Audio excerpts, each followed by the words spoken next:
Okay, so hi people, I am Hannah Sophia and today I am going to be showing you how to find an area under the normal curve.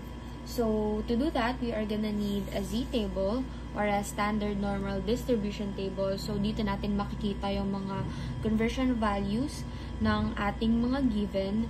So dito natin makikita yung mga tenths and then dito yung mga hundreds. So we actually have formulas for different cases ng mga problems dito sa likod, but for now we are gonna try not to use this. Instead, I will teach you a little trick para hindi nyo na kailangan i-memorize lahat ng formula sa bawat cases.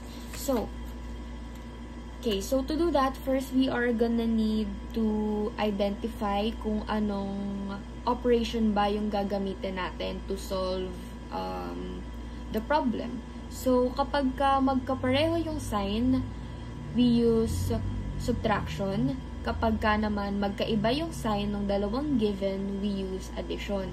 So, in this given, we have a negative 1.31 and a positive infinity. So, we are gonna use addition. Wait lang. Okay, there. We're gonna use addition. And hindi natin siya diretsong i-add lang na 1.31 plus the value of infinity, which is 0.5. We are gonna find the value of negative 1.31 here sa table. So, una, hanapin natin yung 1.3. 1.3, and since ang given natin is 1.31, dito tayo titingin. Hanapin natin siya dito. So, the value is 0.4049.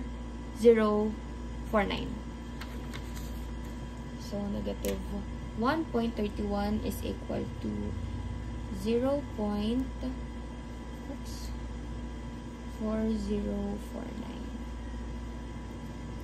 Now, ayun na yung i-add natin. Using a scientific calculator, we are going to add 0.4049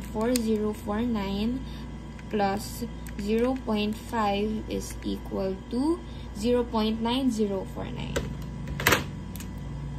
Equals to 0.9049.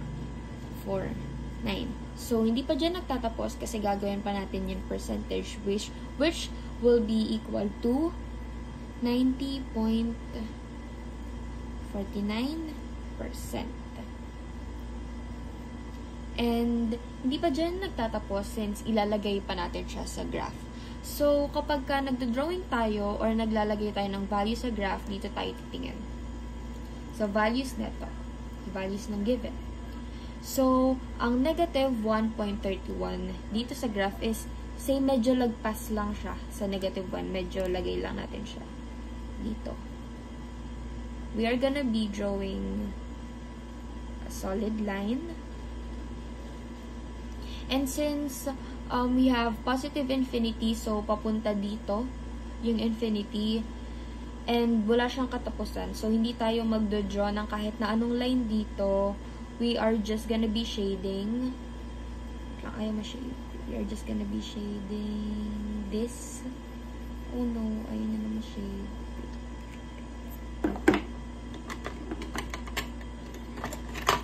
Okay, shade lang natin ito. Hanggang dyan. And there. We have